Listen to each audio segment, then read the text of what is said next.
Um, so welcome, guys. Thanks everyone for hopping in. Today, oh, Tom, I'm gonna mute you up. You're getting some feedback noise there.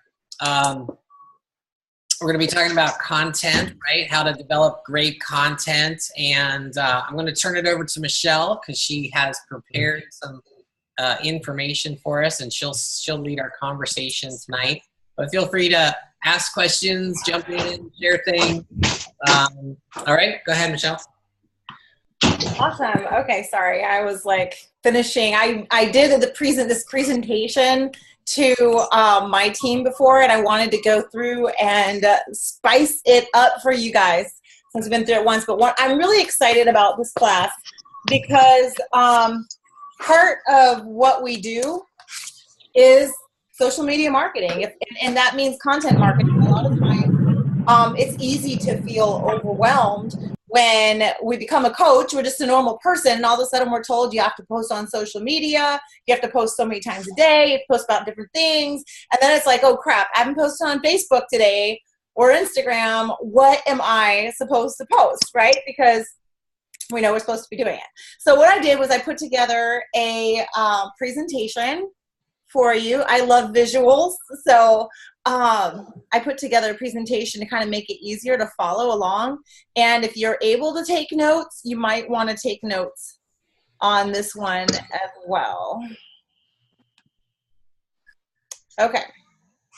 So the first thing is we have to ask, why content marketing? Like, why is it important? Well, first of all, content marketing is sharing interesting information that your prospects are passionate about, so they begin to actually pay attention to you. So when you do it well and you do good content, it's going to help with the following things. It's going to help you to stand out, to grab the attention of your audience. It sells you to your audience, not your company or your product. It creates trust. It creates trust by positioning you as an authority because you're actively talking about something. And it creates curiosity, which is where the term attraction marketing came from. You know, the goal is to create curiosity on social media. So there are 6 characteristics of epic content marketing, okay? So these are the characteristics that you're going to want to kind of look for in what you're going to post and in planning how you're going to present yourself to the world. Because basically, when we go on social media, it's kind of like when we get dressed up and we leave the house and we go in public, what is the face we want people to always see? They're not going to necessarily see us in our pajamas, or they're not going to see that part where we let our hair down, you know what I mean? But it's the person you want people to see and to understand. Now, part of it, though, is we do want them to see some of that. But it's just to give you kind of a visual. So first of all, 6 characteristics of epic content marketing is you have to educate, entertain, and empower. So every single time you do a post, ask, does this educate someone? Does it entertain them? Does it empower them or inspire them? And it's okay if you have a mix of all 3 in one. But sometimes you want to be funny. Sometimes you want to be serious. But it shows people the different aspects of who you are. But it also is about adding value every single time that you're posting, so that it draws people to want to know, hey, what is he doing today? What is she doing today? And they start to follow you and build trust. So again, it's consistent. You know what, guys? When we start putting ourselves out there on social media and start planting those seeds and showing who we are, it's going to take a while for people to follow and to start really feeling connected to us. It's kind of like when we talked about in the inviting call, pumping that well. In the old wells, and you had to pump them, first it came out a drip, and then it came out faster and faster till it was pouring. Well, you don't just put yourself out there one day and suddenly people are like, hey, you're awesome, I love you, you're my best friend. You know what I mean? Like, we have to be consistent with putting ourselves out there and allowing people to see the different aspects of ourselves, which brings me to the next point, authenticity and vulnerability. Guys, and we talked about this one too on a couple of the other calls. Guys, authenticity and vulnerability are key. They are key in building any type of relationship. Those 2 things absolutely have to be present if you want to build trust. And too often, we're afraid of allowing people to see who we really are. But we have to have the courage to be our true selves and to put ourselves out there. The risk of someone not liking what we say or wanting to listen to you, when we get rid of that, we're going to attract people who want to be more like us. I remember the first time that I heard this one statement, and it really spoke to me. It was on a Chalene Johnson podcast, and it was Bob Heilig, and he said, the more we repel people who are not like us, the more we will attract the people we do. And I used to be so afraid of offending this person or that person. I happen to be Christian. It's a huge part of my life. But I was afraid to talk about God because I didn't want to offend my atheist friends. I have a good handful of atheist friends that I love dearly. But I was afraid to offend them by talking about my faith.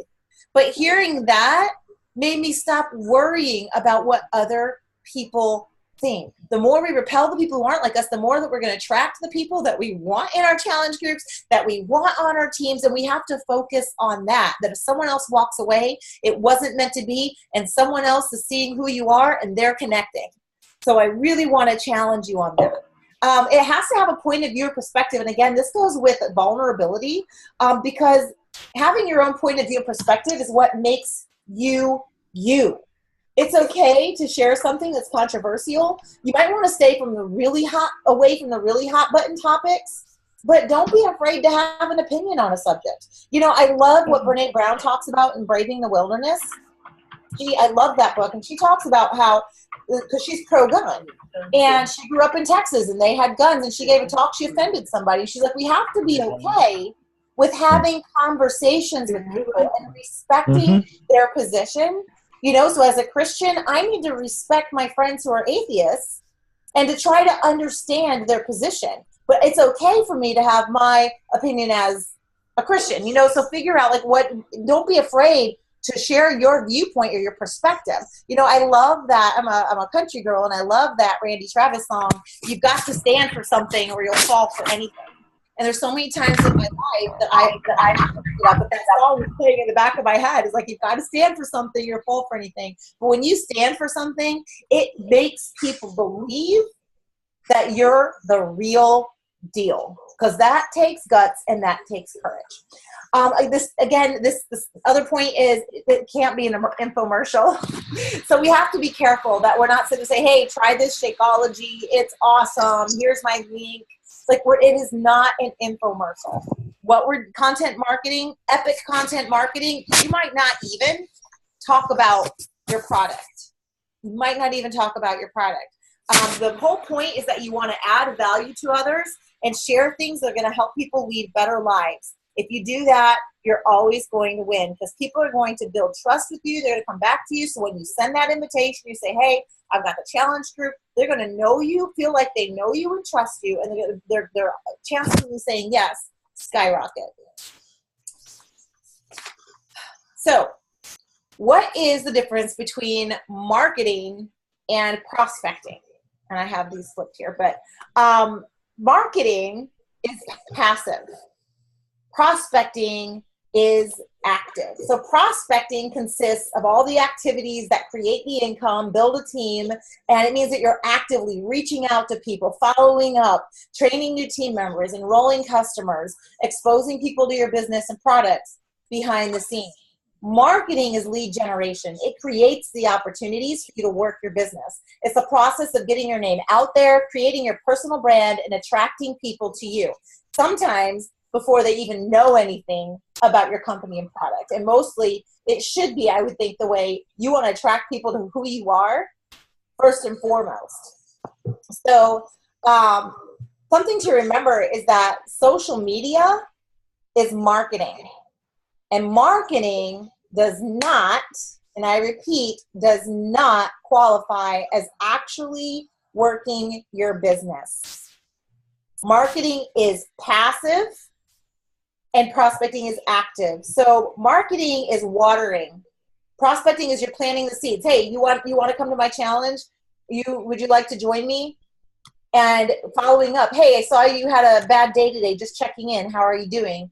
Finding reasons to message people, putting yourselves in their presence through commenting, liking, messaging. And then marketing is watering it. So basically, if you're prospecting and planting seeds without marketing, then in 6 months, so you're planting the seeds and you're inviting, but if you're not sharing pieces of yourself and doing the marketing part, then when you come back to them next time, it's going to be like they didn't even see you or hear from you in however long it was, whether it was a month, 2 months, 3 months, 6 months.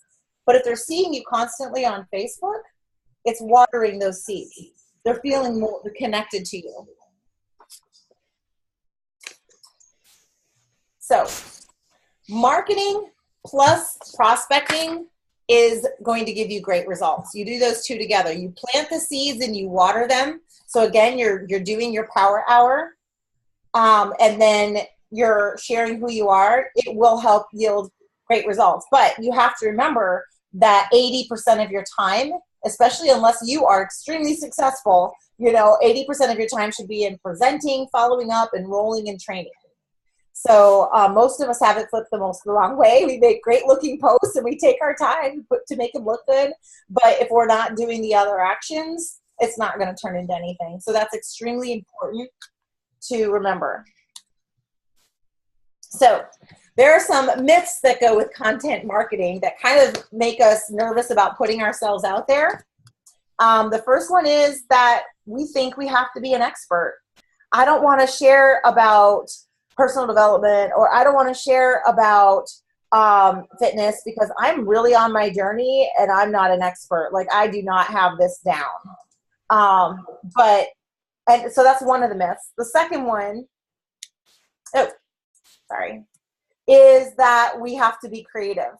You can honestly never have an original thought and you can still be successful with creating a content marketing plan. I mean, we don't have to be like the Pinterest DIYers, and do everything.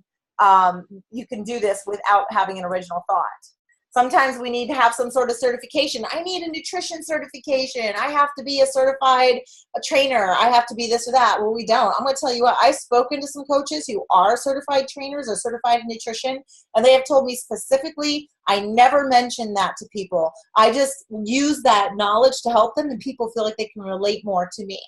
So honestly, and I'll tell you what, I lost an opportunity to get a coach who's someone who's still, Greg actually knows her, she's still active in Beachbody, and I lost opportunity to have her as coach because I presented myself as having it all together with fitness, and she had a huge journey to go, but what she didn't know was happening underneath.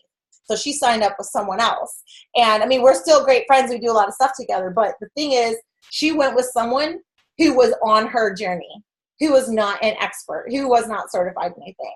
And the final thing is, we think we have to be technical, to do Instagram, to do Facebook, to do use the cameras or whatever. But honestly, with a little bit of patience and the right mindset, we can figure it out.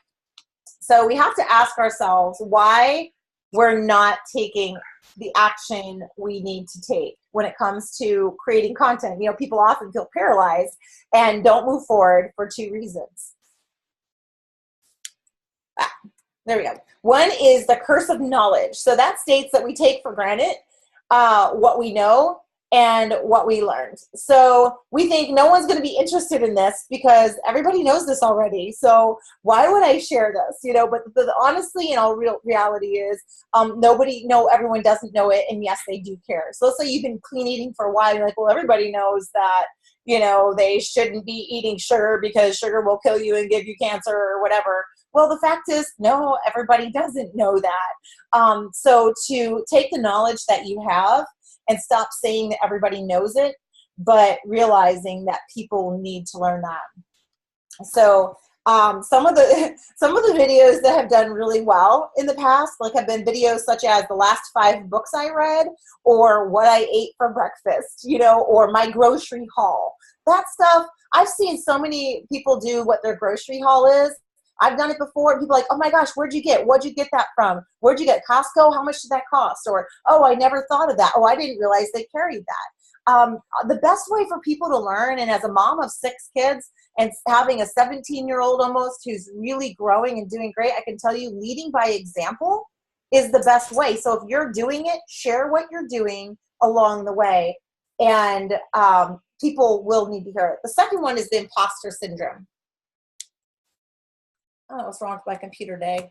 There we go. It's where we question if we're good enough, if we have what it takes. If we're, you know, how can I do a video on the 5 things you need to do to get your act together, you know, when I don't have my act together once every 3 weeks, you know. But the honest truth is we're putting a red light because we don't want to get up. We have a fear and we're making it as an excuse to move forward. So we have to stop telling ourselves the lie that we're not good enough, that we don't have the knowledge that we need. Like, I don't know enough to be able to step up to this. I'm not as good as so-and-so. I'm not, you know, Melanie Mitro. I can't do what she does. No, you can't, because you're not Melanie Mitro. You have the knowledge that you have, and there's someone who needs to hear it. You know what? And maybe the only place they're going to hear it is your Instagram or Facebook feed. So that's really important to understand. So then as far as making good content, one of the first things that we have to do is we have to determine our 3 storylines. You know, so we have to think about, you know, people, what do I talk about in a live video? I've got to figure out my personal brand before I even start, you know. But honestly, our personal brand, your personal brand is you. You don't have to figure yourself out because you already know yourself. You just have to start paying attention to what makes you, you. And those things are going to make up your 3 storylines. The concept of the 3 storylines is that we identify 3 things in our life that we love to share about and talk about, and base our content on those 3 things. And one of them doesn't even have to be your business. So, you know, I just grabbed these 3. You forgive me, guys, for not having guy examples, but fashion, fitness, and reading, personal development. You know, for guy, it could be, it doesn't have to be fitness, but it could be fitness. It could be, you know, if you like to work on cars, or if you love to work on computer software, it could be whatever it is that lights you up. It could be your family, whatever it is that lights you up, that excites you. Find the 3 main areas in your life, and those will be your 3 main storylines. So you have to ask yourself these questions. What are the things that are most important to you in your life? What are the things you find interesting and fascinating that you love to learn about? What things are you most passionate about when talking to others? Is it your hobbies? Is it your family? Start paying attention. When you're talking with friends and stuff, start paying attention to what you're excited about. If you're not sure, if you're like, you know, I don't know what it is, start paying attention. And you'll see common themes coming up in your life. And are there any areas that you know you can help add value to others? Is there maybe a journey that you've walked? You've done the hard thing and you've learned how to overcome. Is there something? If you've done that, guaranteed you have value that you can add to someone. You know, and the biggest thing to remember is that your storylines do not have to tie in directly to your business. They're what you're passionate about, because the whole point is to draw people to you, to create points of commonality with your audience. So the more you share of yourself, the more the opportunity you have to connect with your followers, and the more your followers connect with you, the more they know, love, and trust you. So that when you do, you know, reach out to someone, or you do make that post where you want to invite them to something, they are ready to listen. But it's all about building relationships, which leads to customers. So we have to decide what those 3 storylines should be. And I'm going to challenge you to do that, to ask yourself, what are my 3 storylines? The next thing we have to do is create a customer avatar. Your customer avatar is going to be your perfect prospect or customer that is waiting for you. So the person that we kind of wish, we wish one day is going to join us, and we hope that they see our live video or our posts and that they want to know more about us immediately. So who is this person that we really want on our team? And guys, you know, when you do this process, it's more than likely this person is going to end up looking a little bit like you. But think about it. I remember there was one of the top coaches. She was at one of our Super Saturdays. I can't remember which coach it was, but she talked about how she built her whole business based on what she wanted to be. And then she got this whole team of people that she couldn't stand to be around. And she realized she needed to be authentic and be herself. And then she started attracting people that she wanted to be around. Guys, you want to attract people that are like you, that you're going to like, that you're going to really connect with. So you have to let your inner weirdo out. So again, when thinking about your prospect or customer, think about the following things. What would the perfect prospect look like for you? What problems does that prospect have in their life? I mean, think about it. Like, what is their hair like? Are they fit? Are they overweight? What's their job occupation? What's their age? Do they have kids? Do they stay at home? All of this is relevant. If you're 55 and you're looking for someone who's kind of in a similar place as you, then you're going to be looking for people maybe 50 to 60, 45 to 60, 45 to 65 or whatever, but you might be looking for someone different than someone who's in their 20s, and they're looking for someone who's, you know, maybe between the ages of 22 and 32, you know. So think about what that age is. What's their job? Do they have kids? Do they stay at home? You know, because all of these things are going to build who you start to attract. So how are the problems or issues making them feel?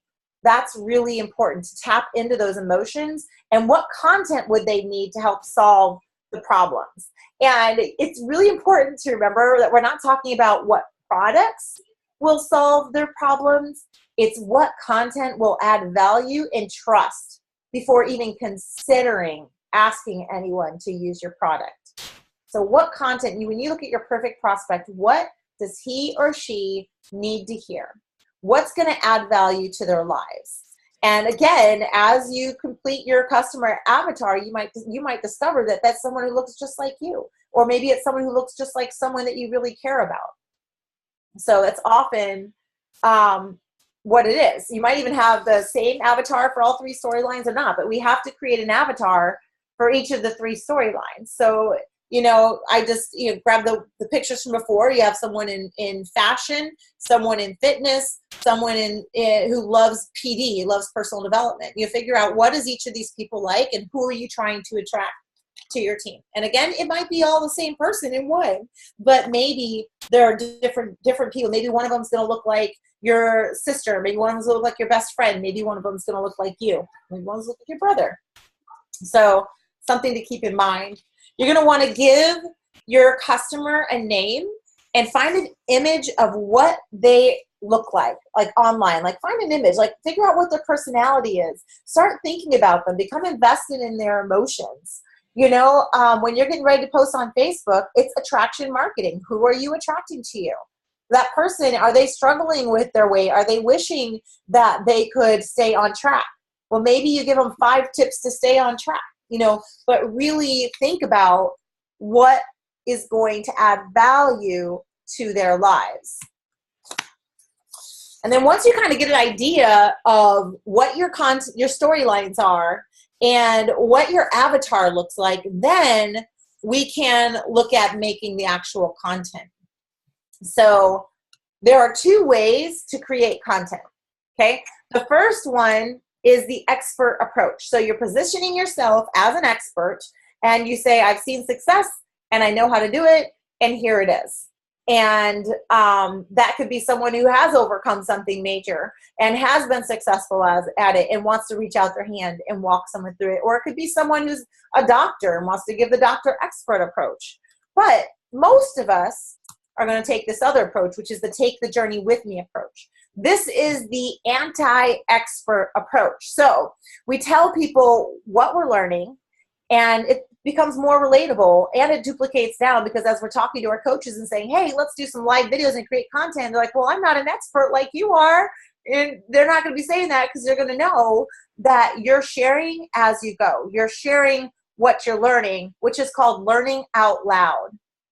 And honestly, if you find anything that's interesting, helpful, inspiring, important to write down in a notebook or make a mental note of for yourself, that's something that you need to put on a list to share, because that is worthy and worth sharing. So an example would be that, you know, I'm really passionate about personal development, so, or about my faith. And so I just did a live video today. It had to be about my faith. I was on a roller coaster and I had an experience, and I shared it with my daughters, and like, Mom, you need to do a live video. I'll share as I'm going along, take them on the journey. And another thing might be, if you read a book, I've got a book that is called Food, What the Heck Should I Eat? And sometimes I'll share stuff out of this book because it shares about stuff like pesticides in foods and whatnot. Guys, I'm not an expert. This guy's an expert. But I can share as I learn from this guy. And so that's the thing to remember, again, is that's good enough. That's good enough. So important to remember. Now, this is pretty cool. If you're struggling with finding good content, there is so much content out there. And guys, we're talking about repurposing content and learning out loud. So some sources of content would be videos and Facebook Lives. Find out what other people are doing. Follow other people that you see on Facebook. I know I love to follow Bob Heilig. He's Your Virtual Upline. I like his training. Shalene Johnson's another one. Brendan Bouchard, Gary Vee. See what they're doing in their videos and their Facebook Lives. Repurpose their content. Listen to podcasts. Take what you're learning from your books. Facebook groups. Guys, this is a great one. If you're in a Facebook group and someone asks a question and it gets a ton of responses on it, or you see it in your feed that there's a ton of responses on something, write that down. That means that people have questions and they want answers, and that's great content. You can follow other experts on social media, other experts on blogs, coaching calls, any coaching calls that you get with your team or that you do for your team. That's all good information. When you find yourself talking to family and friends and people are asking questions, again, pay attention to what you find yourself talking about and getting excited about, or people asking questions about. Pull out your phone and start making a list. You can use like Wunderlist. You can use an Evernote. You can use, I like to use an app called Todoist. But start putting them in there so that when you're ready to start writing your content or do your Facebook Lives, you know what that is. I love, love, love this idea, guys. And that is the next time that you are looking at a magazine or you're scrolling and you see, I love looking at blog article from large, like HubSpot. I look at people who have money to put into content marketing, and I look at the titles. Go to them, look at the magazine covers in a store, and just take a look at what the headlines are. Guys, those people are paid a lot of money to know how to write a scroll-stopping headline, or in a store, it'd be a stroll-stopping headline, you know. But when you are finding that you suddenly see a headline like, oh, what's that? And you can't resist seeing what's next, write it down. You can repurpose it. Like you can take a headline about the 5 best ways to make furniture out of pallet wood or whatever, and repurpose the structure of the headline for anything, because we're talking about sentence structure, but make it match what you're doing. But the point is to have, in order to get people to look at your content, you've got to be able to get them to stop and look at it. And having a scroll stopping headline helps. And so looking at magazine covers, looking at magazine articles, even for content, is great. You can look at Amazon bestsellers list, find out what books people are the most interested in, get some content and information on them. If you go to YouTube, and let's say you want to do something on fashion, you can actually put in the search fashion, and it'll auto-populate down below the most popular searches that have to do with fashion. You could do homeschooling. You could do personal development. I mean, whatever it is that really excites you or that you love, one of your little areas, put it in there and see, you get a bunch of different topics. The same thing with Google searches. It's basically anywhere you look, you can find content. So it's really great when you take that time to plan and you get that list of things going so that when you're ready to do your content, you've got it. So the next thing you want to do after you start creating your content or figuring out how you're going to create your content is you want to develop content circles. So this is actually really cool because when we look at the 3 storylines that we have, it's easy to think, like let's say one of yours is working out and fitness. It's easy to think that, oh my gosh, I can't talk about working out and fitness all the time. That's going to get super boring. But the cool thing is you can think about what are some other topics related to working out and fitness that can also broaden your storyline. So this is just one of your storylines, is working out and fitness. So what are related topics? Nutrition and eating. That's also, so this is your one storyline, but connected to that storyline that has to do with working out and fitness, and that tribe of people is nutrition and eating, you know? And that might be, guys, my very first blog, and I've so thought about re-getting it because I haven't changed a bit, is called Confessions of a Diet Breaker. That was my first blog, and people loved it because I shared my journey, and I shared what I tried to eat right, and I shared what I ate wrong, you know? But learning out, that's the learning out loud. The second one might be supplements. If you're into supplements, you might want to start sharing about different supplements. You can, you know, include some of your Beachbody stuff in there, or people use their different words for it, like my Go Juice, my Unicorn Juice, my, one of the guys on here said something that, well, Grandpa Juice or Grandpa Power or something. And I thought that was really cool. But they can share about supplements, you know, again, fashion and beauty, also connect with the idea of people who are working out and into fitness. A lot of times they're into fashion and beauty, or maybe they're into muscles and brawn, you know, whatever that is. I'm not a guy, and I come from a family of all girls, so I can't tell you what that's going to be. But, you know, figuring that out. And then mindset. It takes having a good mindset to stick with working out. I don't think any of us would still be here if we weren't doing personal development, because it's a lot easier to not work out than it is to work out. But we know that we need to stick with it, and the personal development is huge. So having these content circles helps us to broaden our storyline, and you can do the same thing. So if one of your content circles is personal development, then you can maybe, you know, work around that. Or if it's horses, like I know that Greg mentioned that he's got some people on his team who are into horses. You know, that's a whole very different storyline. You know, for me, faith and family is one. And so I could build off of family, you know. So you have to figure out what those three storylines are. And you've got all that content now that you can start using. So it's not just me working out every day, you know, which I'm not saying that it's wrong completely working out, but if you can expand on that. So we want to talk about live video. For content, live video is key. And guys, this is why live video is key, is because in order to create true connection, people have to be able to feel like they can trust you. And this is why when we do social media for marketing, and we do it on Facebook, we always encourage people to take selfies.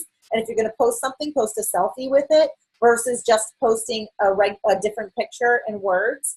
Because the more people see you, the more they connect with you. And you have these things. So with pictures, that will build more trust. But what happens with a live video is a couple of things. One, people see your micro expressions. So when you smile and you start to shine and they can see who you are, they connect with that versus just, and a little catching them up, you know? They're actually connecting with you. Or, and I guess, I know, guys, I'm used to talking to girls, so forgive me if I'm too girly in this, but you know, for guys, what you need to do to build connection, but that authenticity, the giving the tough love, or just being you, is so important, because as soon as people see you talking and moving, it can physically, psychologically they can decide whether they like you or whether they don't like you. And again, you want to repel the people who are not like you. You want to attract the people who are. It is the easiest way to attract the people who are like you, because you can't hide in a live video. You can't hide. You know, that makes it scary, you know, that can make it scary. But people see you in all of your you-ness.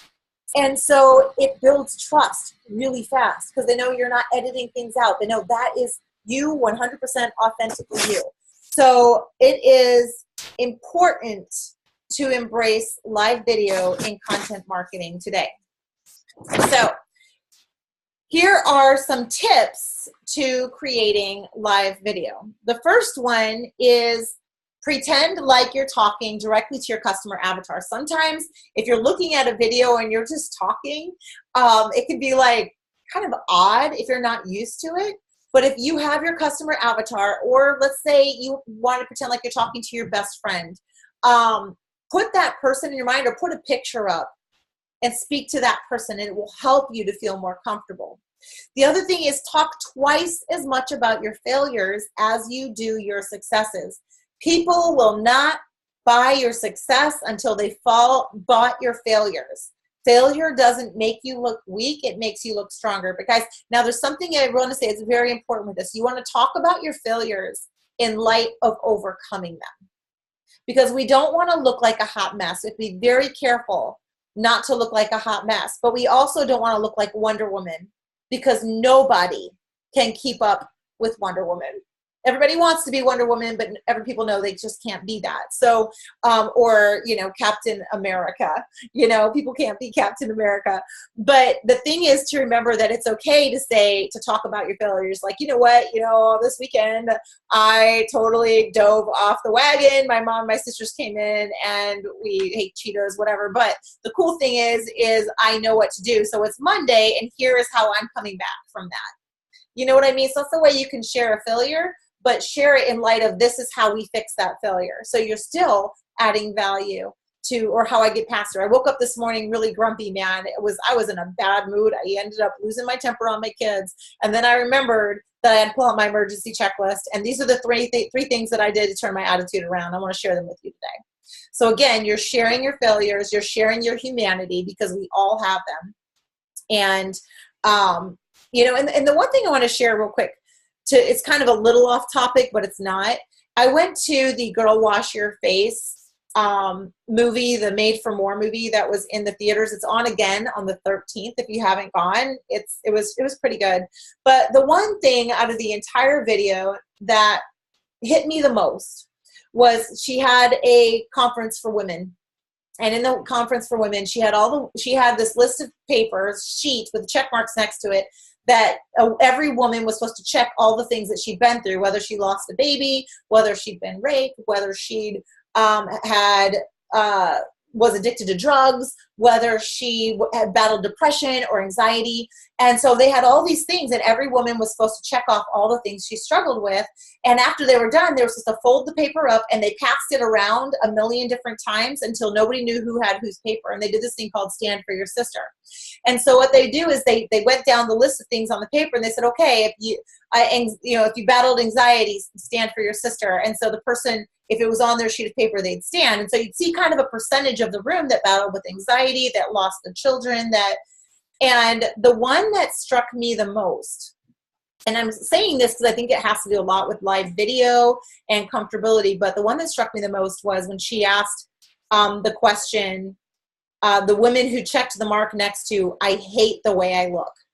It wasn't, I don't like the way I look. It was, I hate the way I look. Almost every single woman out of 700 stood up. So if you think that you're alone feeling awkward on live video, if you think you're alone in what you're going through, if you think you're alone in your weirdness, I want to guarantee that you're not. So that's why not being afraid to show the lessons that you've learned along the way and the person you've become in the process, it is brave. It is so brave. But when you think about the fact that you're helping someone else along and that they have gone through it, but they're so afraid to share it, just like maybe you have been in the past or you are, that really helps to know you're going to be reaching and touching people. Maybe they're not going to like that. Like the first time I shared that I'd had an eating disorder, I cried. I cried like a baby. I thought hardly anybody was liking it at first. And I thought, man, I just put myself out there and now people are going to think I don't have myself together. And then I started getting messages from other people who had struggled with the same thing. So people are watching. So I just wanted to say that real quick. So make sure you say the word you twice as much as the word I. It's all about adding value to the person who's watching. It has to be about them. The videos, the content, it has to be about them. As soon as it becomes about you, you lose them. And then finally, the easiest way to feel comfortable on camera is to start telling stories. So have stories that you can share with each video that you do. Maybe have a story that you can throw in there. I love thinking about the Bible. Jesus spoke in parables. Think about speakers who grab your attention. You know, you're like, they immediately grab your attention. So a lot of times speakers will start with a story. So have stories. It can be about you. They can be about people you know, a team member, a story you heard. It doesn't matter. It's about drawing people in. So to prepare your content, you're going to want to pick a topic using your 3 storylines and content circles. And then jot down 3 to 5 bullet points that you want to cover, but don't script out the video. It's so important, guys. You don't want to not have a plan, because then we ramble, but we don't want to script it out, because then we're looking like this and we're trying to speak, and that's not good either. But write down 3 to 5 bullet points and put it where you can see it while the live video is happening, to keep you. And sometimes, like, I've done it before where I've had a notebook in my hand, like, hey, I wrote down some points, so hang in here with me. But have your 3 to 5 bullet points. So if you're looking at your storylines and your content circles, back to the one we did earlier, if it's working out and fitness, then it could be, maybe it's going to be, this one's going to be about nutrition. So it's going to be 3 ways to eat your way to healthy skin. You know, I saw that. Eat your way to healthy skin. I saw that as a magazine headline, and I wrote it down. I saw it actually this morning, you know, and I thought, oh, I'm going to write this down. But it's, you know, but think about what you want to call it. Think about those engaging titles that you're seeing on the magazine covers and blog articles. Pick one of those, and then just say, oh, I'm going to do it about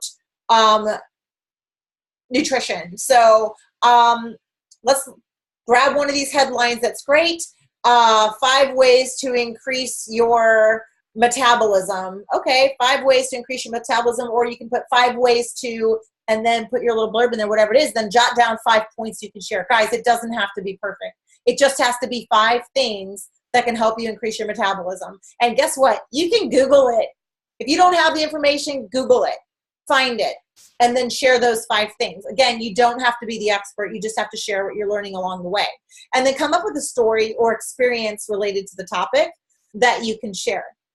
So, you know, so with metabolism, you can talk about, perhaps you can talk about maybe an experience you had with alcohol. Alcohol slows down the metabolism.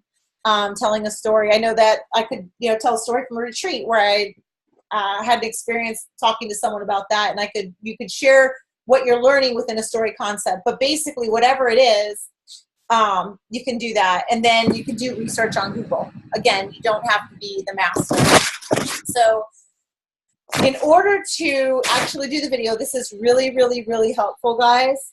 And you might want to write this down because this is about grabbing attention in the format of a video. The first one is to introduce yourself and grab the attention. I have 5 seconds. I need to change it. It's actually 3 seconds. You have 3 seconds to grab their attention. So the people who get on and be like, hey, how's everyone going? No, wait a second for people to come on. You've already lost the people who came on first. So you need to say something like, hey, Michelle here. I'm going to share with you my top tips for keeping the weight off. And then the next thing you want to do is ask a relatable question. So it's going to be, so if you're saying you're going to talk about mindset, today I'm going to share with you about, I'm going to talk about having a mindset, a positive mindset. I'm going to share with you 5 tips towards building a positive mindset. Have you ever struggled with negativity or feeling discouraged? If so, you need to stick around. But you go from your 5, like I'm going to share with you 5 tips to building a positive mindset. And then you go immediately to the question. Because again, it's drawing and it's hooking them in to try to hopefully get them to stay for the video. And the fact that you say 5 things, psychologically, if people stick around for the first and second, a lot of times they want, what are the last 3? They have to know what the last 3 are. So giving a number is really good. And then after the question, you can welcome a couple of your viewers if you want, and then share your first main point of the content and throw in your relatable story right there. So get it right off the bat. Your first point and a relatable story. And then you deliver the remaining content and include a call to action at the end of the video, just this casual and lighthearted. So it might be something like, hey, let me know what your favorite, veggie is, what your favorite side veggie is, or let me know what your favorite shampoo is, or let me know if you're doing one on hair, or whatever it is you're doing it on, like you can put something in there. The point is you want to get people to comment. So you can say, and think about that beforehand. So at the very end, if you're going to do one on wait, hey, let me know what I want to know what diets you've tried in the past, like, or what's working for you. Can you share with me in the comments? But it's all about engaging and creating conversations. And then you can also say, you know what, if you found some value in this and you think it's going to help someone, feel free to tag them in the comments or share it. I want you to know that you can totally do that. But it's inviting them to take an action. And you want to keep the video within 3 to 10 minutes, but you don't want to stress about the length. But you want to keep it within that 3 to 10 minute range. And I would say the closer to 3 to 5 minutes is probably better. But and then do one to 3 live videos a week. Never do less than 1, okay? But you really don't need to do more than 3, to be honest. But what you want is you want less videos, but you want higher quality. Because again, you're watering seeds with these videos. It's what you do after the video that matters most. It's asking the question, hey, you're doing your post on, oh, I love this shampoo. I want to share with you this shampoo I'm using and the 5 things I love about it. And then at the end of the video, hey, let me know what shampoos you're using in the comments. What do you love? And as they're putting their shampoos in, well then starting conversations within the comments, because that builds your affinity within Facebook. When people are liking and commenting on things, so you're encouraging them to comment, and then you're going in, and that's where the work starts, is within the comments. And then you're going to work towards conversations. And those conversations in the comments are where you build a relationship, which lead to, oh, by the way, I've got a free Instant Pot Crockpot challenge starting on Monday. Would you want to hop in with me? Which is like a first step towards getting them to connect with you. So the last thing I have to share are just some tips for doing live video, because this is important, especially for Facebook. If you're going to shoot a live video, you're going to want it in landscape mode. Sideways. That's this ways, guys. Okay? We don't want to do it like this. We want to do it like this. If you ever want to repurpose that video, download it, put it onto YouTube, this is how you need that video to look. So you want to shoot in landscape mode. If you really want to be serious about creating content, you can get a microphone. I highly recommend some sort of a tripod. And you need to make sure you have good lighting and shot composition. So I have people who do their videos and they're like this. And they're talking in their video like this. And you can't really see much more. If you can see my face, I don't know if you can see my face on the side there. But you want to have your eyes in the top third of the screen. So if you look at the screen, my eyes are in the top third of the screen. You want a little bit of head space, but not too much. And you need that good lighting on you. In order to, because what you don't want is you don't want people looking at your live video and saying, oh my gosh, that lighting's terrible. I can barely see her face. And what is she doing? Like, oh my, does she have hair in her nose? You know what I mean? Because it's distracting to people. So you put it on the tripod, you get your good lighting, and you do your video. So if you don't have, I have a Diva light. I'll show you my Diva light. I have a Diva light that I use to add lighting. But if you don't have something like that, set up a tripod in front of a window and have the window lighting. You don't want to be in the direct sunlight because that's too bright, but set it up in front of a window on a cloudy day is good, but you want to get that good lighting. And then create curiosity in your written post copy. So you're going to want to, again, put your question in the, I'm going to share with you, here are 5 ways to improve your, here are 5 ways to learn to get rid of negativity in your life, or to, I like to go the positive route. Here are 5 ways to go from being a negative to a positive person. Do you ever struggle with negativity in your life? Has that been something that weighs you down, whatever? I'm just throwing an example out here, guys. But then you put your question. So you put your headline, because it's the scroll stopper, and then a question, and you want to use emojis. When you use emojis, you are 30% more likely to get attention to that post. So use your emojis, make sure you write it correctly, and then have your live, then you can do your live, do your live video. So does anyone have any questions? Was that too much? That was a lot. No, that was great. Great, thank you. It's great. one thing that I do, and along the topic that I don't think you talked about is like planning. Did you talk about planning your content out for the week or the month? I did creating content, but no, it's absolutely right. The whole point of creating the content is so that you can plan it and ask yourself, if you have your 3 storylines and you're going to post, honestly, you only need to post 1 to 3 times a day. But what you want is if you post something and it's getting a ton of engagement, then you just need to be working in the comments and commenting and responding and building conversations within the comments of that post. And if you don't have to do another post that day, because it would just be in competition with the first one. The whole point is to get people to see you and to build your Facebook affinity.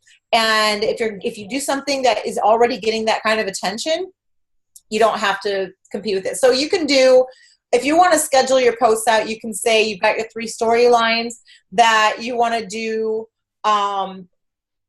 let's say you want to plan out 9 posts a week. So you're putting on three on each storyline every single week so that people are constantly seeing it. You can plan that out and have room for spontaneity. But I would just say, go ahead. Well, I was going to say what I do on Instagram is I just do 1 post a day. But like you said, it's like I have like 3 different storylines or 3 or 4, and I do a different one every day, and I just rotate them through the week. So I'll do coaching opportunity would be 1 storyline, fitness would be another, nutrition would be another, and then motivation. So I do those 4, and that way I get essentially 1 or 2 posts in on each topic every single week.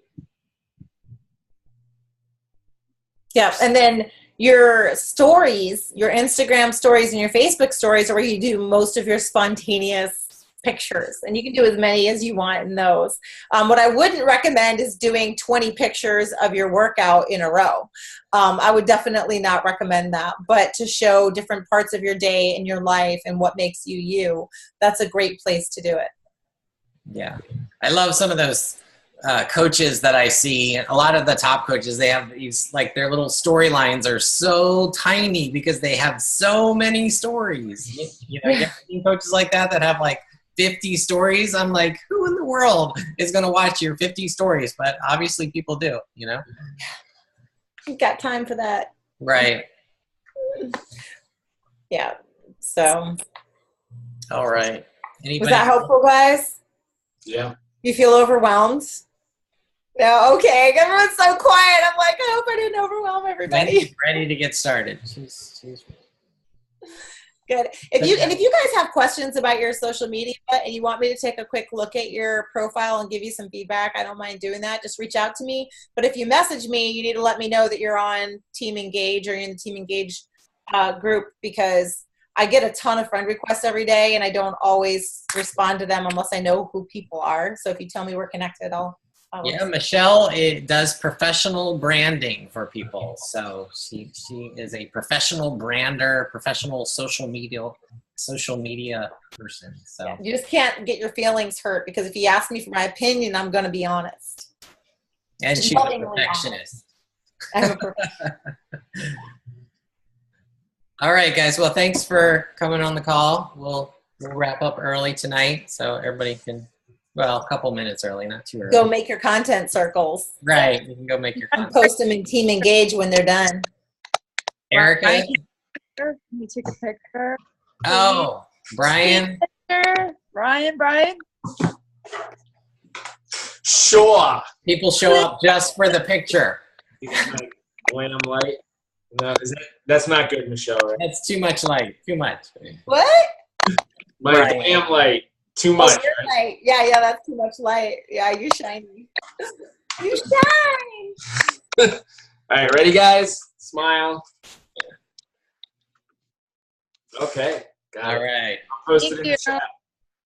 Or the event. Woohoo. All right.